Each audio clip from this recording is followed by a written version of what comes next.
এজন্য রাত গভীরে এই নীরব সময়ে ইনসাফের সাথে ভাবেন কি করছেন।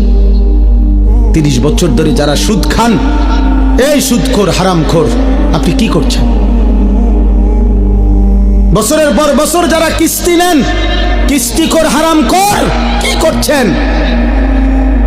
মরতেন না? কবরে যাবেন না? তোমরা যারা এক ওয়াক্ত নামাজ পড়ো নাই বাবা, এই আব্বা, আজকের সারা দিন যারা এক ওয়াক্ত নামাজ পড়লা না, আবার রাত ভর যারা নারী ছবি উলঙ্গ দৃশ্য দেখো, তো প্রতিবার নর্তকী দেখলে, হারাম ছবি দেখলে বীর্যপাত হয়, শরীর নাফাক হয়। আর আল্লাহর নবী বলছে চোখ দিয়া হারাম ছবি দেখলেও জিনা, দিল দিয়া ভাবলেও জিনা, আর নিজের হাত লজ্জাস্থানে ব্যবহার করে নাপাক নষ্ট করলে তাও জিনা। আর আল্লাহর নবী বলছে